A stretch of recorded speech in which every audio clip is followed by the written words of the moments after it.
नमस्कार मित्रों, आज हम सेक्शन 3D धारा 3D पेटेंट एक्ट 1970 का अध्ययन करेंगे। ये एक अत्यंत चर्चित और व्यावहारिक रूप से महत्वपूर्ण धारा है।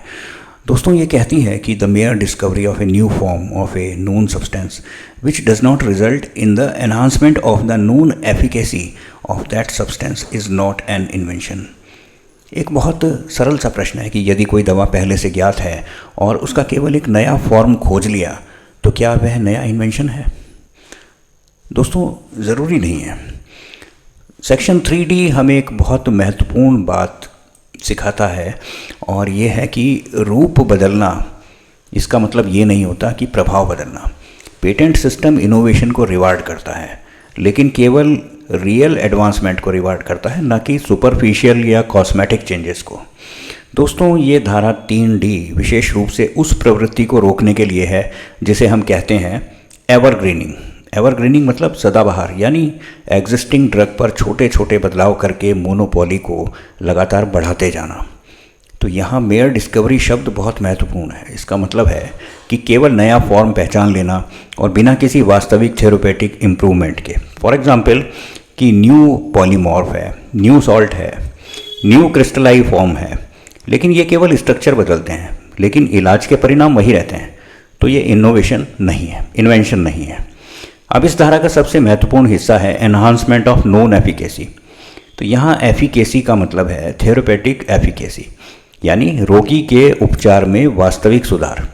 महत्वपूर्ण बात है कि अगर मान लीजिए कि बेटर फ्लो प्रॉपर्टी आपने कर दी तो ये इंपॉर्टेंट नहीं है। बेटर स्टेबिलिटी कर दी, ये भी इंपॉर्टेंट नहीं है।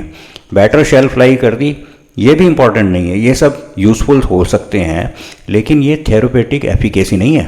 पेटेंट तभी मिलेगा जब इलाज का प्रभाव वास्तव में बेहतर हो। अब सेक्शन 3D के एक्सप्लेनेशन में ये बात स्पष्ट की गई है कि सॉल्ट, ईस्टर, ईथर, पॉलीमॉर्फ्स और metabolites, pure form, particle size, isomers, ये सब सब्सटेंस माना जाएगा और जब तक कि ये एफिकेसी में सिग्निफिकेंट डिफरेंस ना दिखाएं।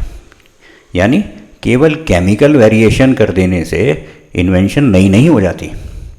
एक और महत्वपूर्ण बिंदु है कि यदि किसी नोन सब्सटेंस का केवल नया उपयोग बताया जाए, जैसे एक दवा जो पहले हार्ट डिसीज़ में उपयोग होती थी अब कैंसर में उपयोगी बताई जाए, तो क्या ये पेटेंटेबल है? नहीं है, क्योंकि यह new use of known substance माना जाएगा, जो सेक्शन 3D के अंतर्गत आता है। कुछ वास्तविक परिस्थितियां समझते हैं। उदाहरण के तौर पर new crystallize form with better manufacturing properties, तो ये पेटेंट नहीं है क्योंकि इसमें एफिकेसी में इम्प्रूवमेंट नहीं है। एक और उदाहरण लेते हैं, new salt with better solubility. तो सवाल यह है कि क्या इससे थेरोपेटिक आउटकम बेहतर हुआ? बिल्कुल नहीं, रिजेक्ट। यदि क्लिनिकली प्रूवन इम्प्रूवमेंट है तो संभव है, अदरवाइज रिजेक्टेड है। तीसरा एग्जाम्पल लेते हैं कि nano particle formulation improving dissolution rate.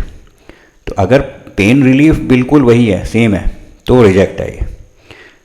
एक और उदाहरण लेते हैं कि isomer with reduce side effect. तो यहाँ जो क्वेश्चन है वो ये है कि क्या ये थेरोपेटिक एफिकेसी बढ़ाता है? तो केवल साइड इफ़ेक्ट रिडक्शन पर्याप्त ना भी हो तो क्लिनिकल एविडेंस बहुत महत्वपूर्ण है। तो दोस्तों, एग्जामिनर क्या देखते हैं? एग्जामिनर देखते हैं कि क्या ये केवल डेरिवेटिव फॉर्म है, ये क्या एफिकेसी में रियल एनहांसमेंट है, तो क्या क्लिनिकल डेटा इसे सपोर्ट करता है? अगर आंसर नहीं है तो सेक्शन 3D लागू होगा। तो धारा 3D हमें एक गहरा संतुलन सिखाती है दोस्तों, कि अगर हर छोटे बदलाव पे पेटेंट मिल जाए तो दवाओं की पहुंच सीमित हो जाएगी। तो ये धारा 3D अपने आप में बहुत महत्वपूर्ण है क्योंकि ये बताती है कि रूप बदलने का मतलब प्रभाव बदलना नहीं होता, और सुविधा बढ़ जाती है तो इसका मतलब उपचार बेहतर हो गया, ऐसा भी नहीं है। तो दोस्तों, हर क्लेम न्याय संगत नहीं होता और पेटेंट का अधिकार केवल वास्तविक प्रगति को मिलता है। इसी संदेश के साथ धारा 3D के इस व्याख्यान को यहीं समाप्त करते हैं। अगले व्याख्यान में हम डिस्कस करेंगे धारा 3E। धन्यवाद।